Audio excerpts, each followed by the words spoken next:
ایک اہم پوائنٹ کی بات اس میں یہ بھی پتہ چلتی ہے کہ اللہ نے مشرکین مکہ کو حکم دیا کہ اہل علم سے پوچھو کہ جتنے بھی پیغمبر دنیا میں آئے ہیں سارے مرد تھے. تو اس سے اہل علم کی فضیلت بھی معلوم ہوتی ہے. حالانکہ جن اہل علم کی بات ہو رہی ہے وہ تو یہود و نصارہ تھے, اہل کتاب تھے, لیکن بہرحال نالج تھی ان کے پاس. انہیں پتا تھا کہ بھئی پیغمبر ہمیشہ سے انسان ہی آتے رہے ہیں, فرشتے پیغمبر نہیں آتے. تو اس سے ہمیں یہ بھی پتا چلتا ہے کہ جو جس کی فیلڈ ہے نا, اس فیلڈ میں اس کی اتباع کی جائے گی. اسی کو تقلید بھی کہا جاتا ہے. تقلید کا کیا مطلب؟ ایک تقلید حرام تقلید ہے جس کو اندھی تقلید کہتے ہیں, کہ آپ جس کے کو فالو کر رہے ہیں آپ کو اس کے برحق ہونے کی آپ کے پاس کوئی دلیل نہیں ہے. اور ایک تقلید وہ ہے جو جائز تقلید ہے, بلکہ واجب تقلید ہے. وہ یہ ہے کہ آپ جس چیز میں فالو کر رہے ہیں نا کسی شخصیت کو, وہ شخصیت اس چیز میں کامل علم رکھتا ہے. تو ایسے موقع پہ اہل علم کو فالو کرنا قرآن نے اس کا حکم دیا ہے, کیونکہ قرآن کہہ رہے ہیں اہل علم سے پوچھو اگر تمہیں معلوم نہیں ہے. تو کیا مطلب, کیا پوچھو؟ وہ پوچھو جو جس کا علم ان کے پاس ہے. تو فقہا کے پاس فقہ کا علم ہوتا ہے, تو فقہ کا علم اسی آیت سے ہمیں پتہ چلتا ہے کہ فقہا سے پوچھا جائے گا حلال و حرام کے مسائل. میڈیکل سائنس کا علم ڈاکٹروں کے پاس ہوتا ہے, حکمت کا علم حکیموں کے پاس ہوتا ہے. تو جو بھی جس فیلڈ کا ماہر ہے نا, اس آیت کے بارے میں اجماع ہے پوری امت کا کہ اس آیت سے تقلید بھی ثابت ہوتی ہے, جو جائز تقلید ہے. ایک حرام تقلید ہے, میں اس کی بات نہیں کر رہا, وہ جو باپ دادا کی اندھی تقلید کیا کرتے تھے مشرکین مکہ. اس آیت سے علماء کی تقلید بھی ثابت ہوتی ہے. اس آیت سے فقہا کی بھی, محدثین کی بھی. علم حدیث میں جب سند کی بحث آئے گی تو محدثین سے رابطہ کیا جائے گا, اور جب تاریخ کا علم آپ نے حاصل کرنا ہے تو مورخین سے رابطہ کیا جائے گا, مورخین کی کتابیں پڑھی جائیں گی.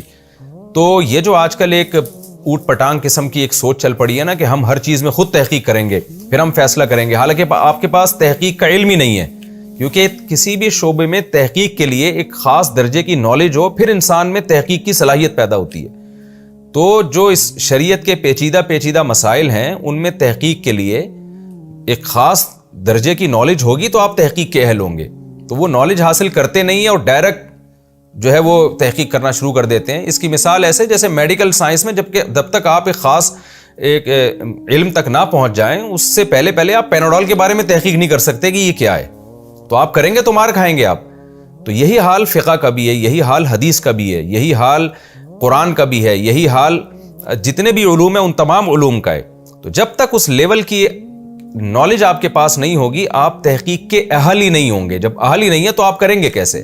ہاں, کچھ موٹے مسائل جو ہوتے ہیں, عقیدے کی بات ہے یا بیسک اسلام کے حلال و حرام کے مسائل کا علم ہے, اس میں ایک عام آدمی بھی تحقیق کر سکتا ہے.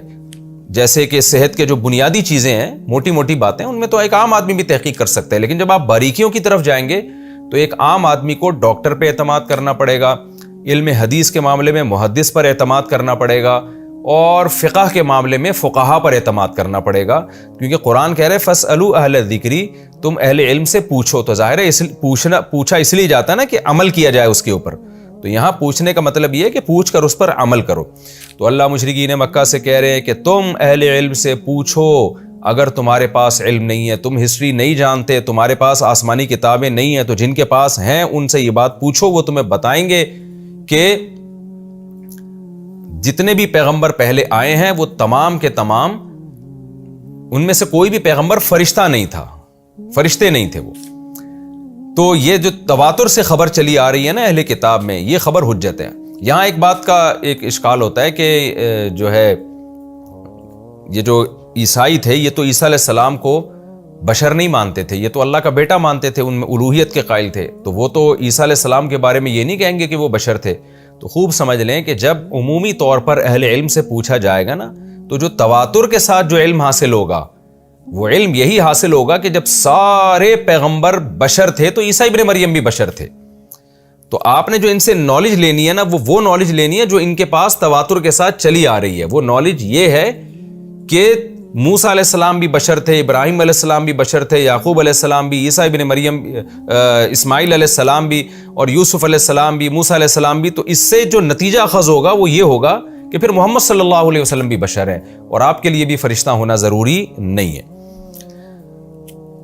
تو یہ بھی ایک پوائنٹ کی بات ہے.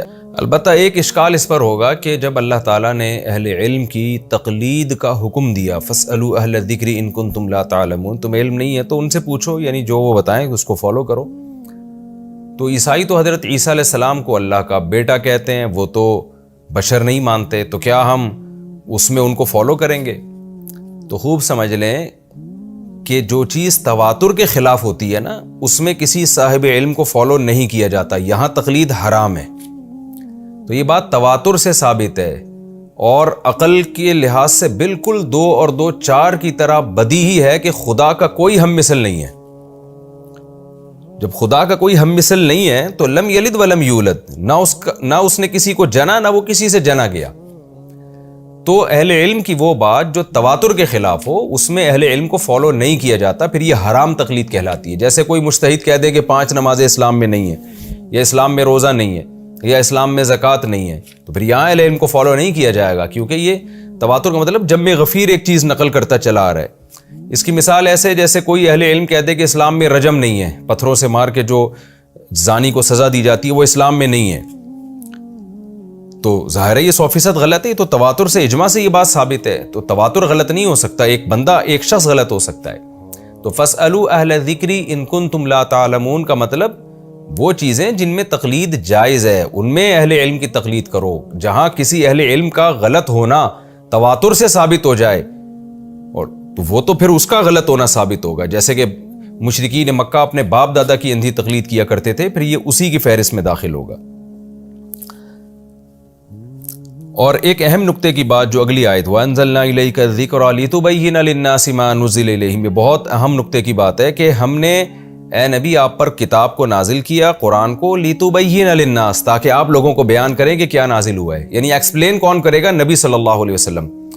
آج بہت سے لوگ ہیں جو کہتے ہیں ہم قرآن کو مانتے ہیں، حدیث کو نہیں مانتے، حالانکہ قرآن کی ایکسپلینیشن جو ہے وہ حدیث سے ہوگی، اس کو ڈیفائن حدیث میں کیا گیا ہوگا. اگر آپ حدیث کو نکال دیں تو قرآن بھی نہیں سمجھ سکتے آپ پھر.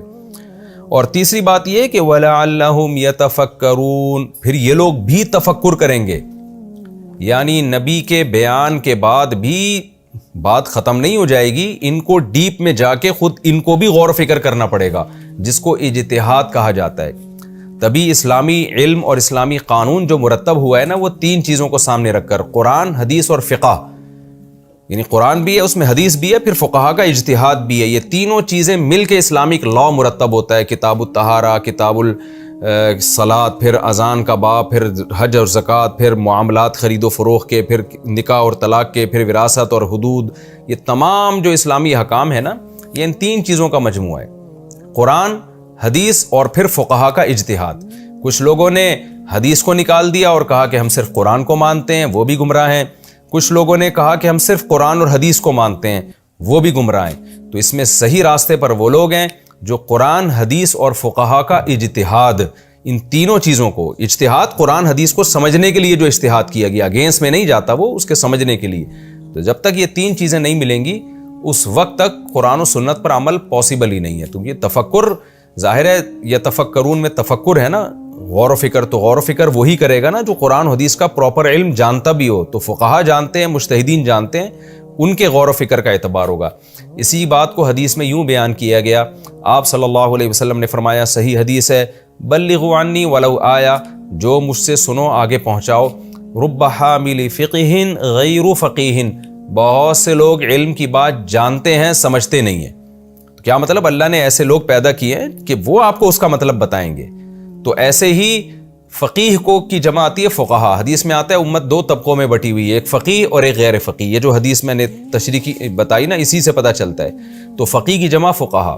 تو جو کہتے ہیں ہم فقہا سے نہیں پوچھیں گے، فقہ شقہ کچھ نہیں ہوتا، تو وہ قرآن کی اس آیت کے بھی منکر ہیں. تو تفکر دونوں طرح سے ہوگا، اس میں بھی کہ ہم نے عمل کیسے کرنا ہے، اگر عمل نہیں کیا تو ہمیں سزا ملے گی، اور اس طرح سے بھی کہ اس کا مطلب کیا ہے، تو مطلب فقہا بتائیں گے.